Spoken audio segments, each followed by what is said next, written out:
त्याच्या विरोधात पुन्हा लोक कोर्टात जाणार, तिथे त्याची स्क्रुटनी होणार, त्यात मग पुन्हा हे कसं टिकणार? आपल्याकडे असाधारण स्थिती म्हटलं की सर्वांना मोर्चे, घोषणा असं सगळं आठवतं, जेव्हा की कोर्टाच्या ते खिसगिंतीतही नाही.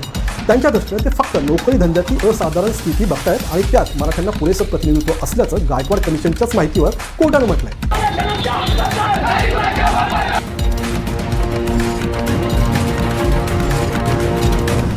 मग मराठ्यांना आरक्षण मिळणार की नाही? माझ्या दृष्टीने हिमालय उचलून आणण्या एवढं ते अवघड आहे. पण मग आता जे विरोधकांचं सुरू आहे म्हणजे सत्ताधारी सांगण्याचा प्रयत्न करतायत, तर ते काय आहे? तर ते निव्वळ मराठा आरक्षणाच्या निकालावर मुख्यमंत्री काय म्हणाले, उपसमितीचे अध्यक्ष काय म्हणाले, फडणवीस काय म्हणाले, चंद्रकांत पाटील काय म्हणाले किंवा इतर मराठा नेते काय म्हणाले ते तुम्ही ऐकलं, पाहिलं. ज्याला कुणाला ऐकावं आपल्याला त्याचंच खरं वाटतंय. ठाकरे सरकार फडणवीसांच्या कृतीकडे बोट दाखवतंय, एवढं की ते स्वतः विसरून गेले की तेही त्याच सरकारचे 5 वर्ष भाग होते. पण यातल्या एकानेही कोर्टाने एक्झॅक्टली काय म्हटलेलं आहे ते सांगितलेलं नाही. जी काही मतं, माहिती तुमच्यासमोर मांडली जाते ती त्यांच्या सोयीची मांडली जाते. त्यामुळेच कोर्टानं निकालपत्रात नेमकं काय म्हटलं समोर एकूण 6 प्रश्न फ्रेम केलेली होती.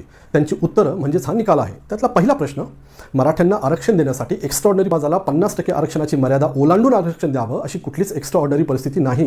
एवढंच नाही तर SCBC ॲक्ट 2018 ज्याला आपण मराठा आरक्षण कायदा म्हणतो, तो घटनेच्या कलम 16 नुसार जे समानतेचं तत्व आहे त्याचा भंग करतं. एवढंच नाही तर कोर्ट पुढे असंही म्हणतं की कुठलीही असामान्य परिस्थिती नसताना 50% मर्यादा ओलांडणं हे घटनेच्या कलम 14 आणि 16चा भंग आहे. त्यामुळेच हा कायदा अल्ट्रा व्हायर्स म्हणजे शक्तिहीन ठरतो, घटनाबाह्य ठरतो. हे सुप्रीम कोर्टाचे जशास तसे शब्द आहेत. 569 पानांचं निकालपत्र तुम्ही आमच्या वेबसाईटवर पाहू शकता, डाउनलोडही करू शकता. त्याची लिंक दिलेली आहे. कोर्टासमोर होता.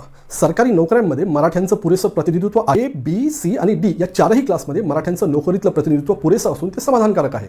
एखाद्या समाजानं सरकारी नोकऱ्यांमध्ये एवढं प्रतिनिधित्व मिळवणं ही त्यांच्यासाठी अभिमानाची गोष्ट आहे आणि कुठल्याच पद्धतीनं त्यांना पुरेसं प्रतिनिधित्व नाही असं म्हणता येत नसल्याचं कोर्टानं म्हटलंय. एखाद्या समाजाला मागास घोषित करण्यासाठी सरकारी नोकऱ्यांमध्ये त्यांचं प्रतिनिधित्व पुरेसं नसणं ही घटनात्मक अट आहे. त्याची पूर्तता केली गेलेली नाही. त्यामुळेच मराठा समाजाला देण्यात आलेलं आरक्षण टिकाऊ नाही असं कोर्ट म्हणताय. इथंच सुप्रीम कोर्टानं एक महत्त्वाची गोष्ट सांगितलेली आहे. माझ्या दृष्टीने ती बाब एवढी महत्त्वाची आहे की ज्या आधारावर मराठा आरक्षणाची मागणी केली जाते किंवा केली गेली त्यालाच ही बाब छेद देणारी आहे. ती बाब कुठली? सुप्रीम कोर्ट असं म्हणालंय की सरकारी नोकऱ्यांमध्ये लोकसंख्येच्या प्रमाणात प्रतिनिधित्व मिळणं गरजेचं आहे असं नाही, तर ते पुरेसं आहे का ते फक्त पाहावं. कोर्ट पुढे असंही म्हणतं की गायकवाड कमिशननं पुरेशा प्रतिनिधित्वाच्या तत्वाऐवजी लोकसंख्येच्या प्रमाणातल्या तत्वावर कारवाई केली ज्याची गरज नाही. आरक्षणासाठी कलम 14(4) नुसार पुरेसं प्रतिनिधित्व नसणं ही घटनात्मक प्रिकंडिशन आहे ज्याची पूर्तता होत. दुसरा प्रश्न जो कोर्टापुढे होता, मराठा समाज हा सामाजिक आणि शैक्षणिकदृष्ट्या मागास आहे की नाहीये? सुप्रीम कोर्ट असं म्हणाले की गायकवाड कमिशनने ज्या फॅक्ट आणि फिगर्स दिलेल्या आहेत त्या हेच सिद्ध करतात की मराठा समाज खुल्या स्पर्धेत यशस्वी झालेला आहे.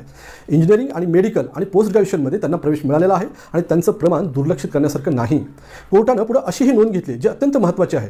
ओपन कॅटेगरीतून मराठा समाजाचे 15.52% IAS, 27.85% IPS आणि 17.97% IFS एवढ्या जागा भरलेल्या आहेत. ही आकडेवारी गायकवाड कमिशननेच दिलेली असून प्रतिष्ठित अशा केंद्रीय सेवांमध्ये मराठ्यांचं प्रमाण सबस्टॅन्शियल असल्याचं सिद्ध करते. जो डाटा गायकवाड कमिशनने दिलेला आहे तोच मराठे हे सामाजिक आणि शैक्षणिकदृष्ट्या मागास नसल्याचं सिद्ध करतात.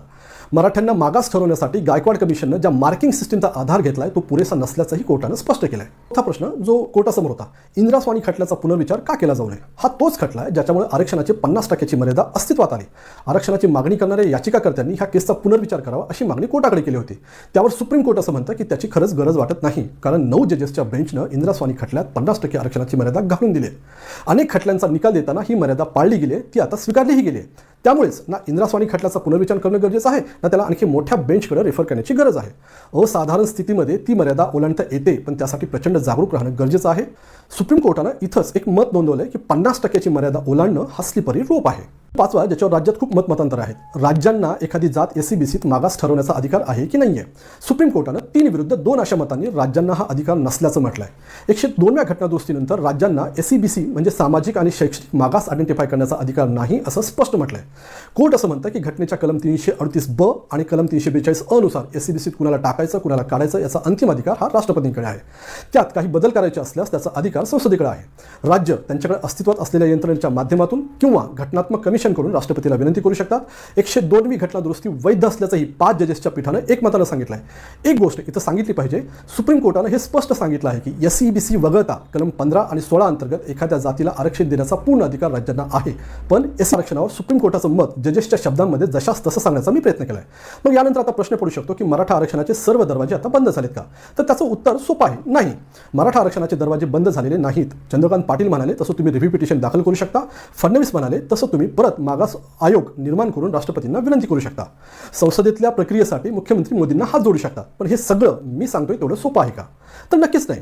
समजा रिव्ह्यू पिटिशनमध्ये राज्यांना कायदा बनवण्याचा अधिकार आहे असं जरी सांगितलं गेलं तरी सुद्धा तो कायदा वैध आहे की नाही हे ठरवण्याचा अधिकार सुप्रीम कोर्टाचाच आहे ना। फडणवीस म्हणाले तसा मागास आयोग निर्माण केला, त्यानं पुन्हा अहवाल दिला की मराठी मागास आहे, तरी सुद्धा तो सुप्रीम कोर्टात वैध होईलच कशावरून? कारण एक नाही, दोन नाही, तर 6 मागास आयोगांनी, ज्यातले 3 हे नॅशनल आहेत, त्यांनी मराठी मागास तर सोडाच ते प्रोग्रेसिव्ह असल्याचे अहवाल दिलेत। एससीबीसी आरक्षणाचं तर सोडाच ते ओबीसीतही बसू शकत नसल्याचं ह्याच आधीच्या आयोगाच्या अहवालांचं म्हणणं आहे। आता गायकवाड कमिशनच्या अहवालावर ज्या 5 मागण्या सुप्रीम कोर्टाकडे केलेल्या होत्या त्यातली एकही मागणी मान्य झालेली नाही। नवा आयोग अशा कुठल्या बाबी शोधून काढेल जे गायकवाड कमिशनला जमलं नाही? बरं, मुख्यमंत्र्यांनी मोदींना हात जोडले, त्यांनी संसदेत जसं राज्याला हवं आहे तसं सगळं करून दिलं, तरी सुद्धा त्याच्या विरोधात पुन्हा लोक कोर्टात जाणार, तिथं त्याची स्क्रुटनी होणार, त्यात मग पुन्हा हे कसं टिकणार? आपल्याकडे असाधारण स्थिती म्हटलं की सर्वांना मोर्चे, घोषणा असं सगळं आठवतंय, जेव्हा की कोर्टाच्या ते खिसगिंतीतही नाही। त्यांच्या दृष्टीने ते फक्त नोकरी धंद्यातली असाधारण स्थिती बघतायत आणि त्यात मराठ्यांना पुरेसं प्रतिनिधित्व असल्याचं गायकवाड कमिशनच्याच माहितीवर कोर्टानं म्हटलंय।